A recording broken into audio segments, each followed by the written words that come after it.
Welcome back to Auto Garage, the place where real car lovers meet to explore the classics and hidden gems of the automotive world. Before we dive into today's review, make sure you hit that subscribe button and turn on the notifications so you don't miss out on our latest uploads. Trust me, you don't want to miss what we have lined up. Today, we're putting the spotlight on the Plymouth Sundance, a compact car that quietly carried the torch for practicality and affordability in the late 80s and 90s. At first glance, it may not scream performance, but dig deeper and you'll find plenty worth talking about. Let's start with the front side of the Plymouth Sundance. It's a design that captures the simplicity of its era. You won't find oversized grills or dramatic styling cues here. What you get is a straightforward, boxy front that reflects the honest character of the car. The headlights are rectangular, a signature touch of the late 80s, and they frame a slim horizontal grille that proudly carries the Plymouth badge. The bumper is integrated cleanly with just enough detail to give the car a subtle, neat appearance. While it doesn't compete with the aggressive looks of sports cars, the Sundance front end feels approachable, almost friendly, which was exactly the point. This was a car meant for families, students, and anyone looking for reliability without fuss. Now as we move to the right side of the Plymouth Sundance, the profile tells us more about the car's character.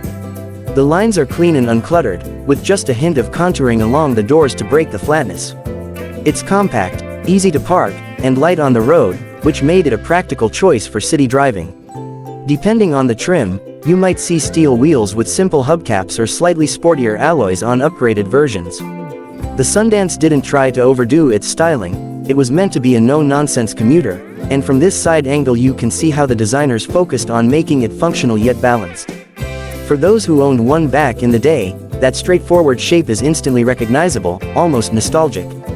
But here's where things get interesting. Under the hood, the Plymouth Sundance came with a range of engine options depending on the model year and trim.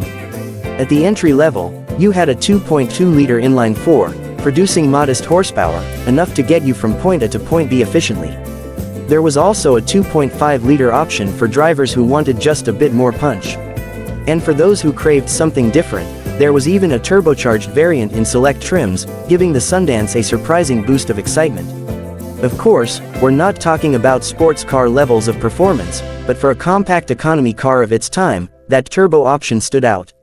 Under the hood, everything is laid out in a straightforward manner, which also meant maintenance and repairs were relatively simple compared to the complexity of modern engines. Mechanics loved it, and budget-conscious owners appreciated how affordable it was to keep running. When we talk about the Plymouth Sundance, we can't ignore its biggest strength, value for money. Back when it was new, the Sundance was positioned as one of the most affordable American compact cars. It competed with imports like the Toyota Corolla and Honda Civic, offering similar practicality but often at a lower price point. Today, if you're looking for a used Sundance in decent condition, you'll be surprised at how inexpensive they can be. Depending on the year, mileage, and condition, prices generally range from as low as a couple of $1,000s for a drivable example to around $5,000 or $6,000 for a really clean, well-kept model. That makes it an accessible option for collectors who want a piece of 90s nostalgia or for someone looking for a simple, reliable second car. Now, here's the thing. While the Plymouth Sundance doesn't have the glamorous reputation of sports cars or luxury sedans, it has a charm of its own. It represents a time when cars were built to be straightforward, affordable, and practical. It's the kind of car that quietly got the job done, and for many owners, that was all they needed. It may not turn heads at a car meet, but among enthusiasts of classic compacts, it holds a special place. So, would I recommend the Plymouth Sundance today? If you're into quirky, dependable cars that won't break the bank, absolutely. It's a car with character, one that speaks of an era when simplicity and affordability ruled the compact segment. And let's be honest, how often do you see one on the road anymore? That rarity alone gives it a cool factor today.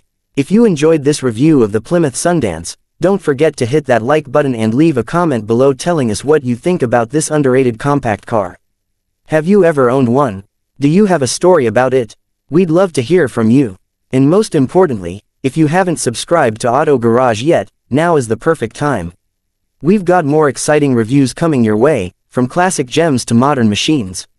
Thanks for watching, and I'll see you in the next one.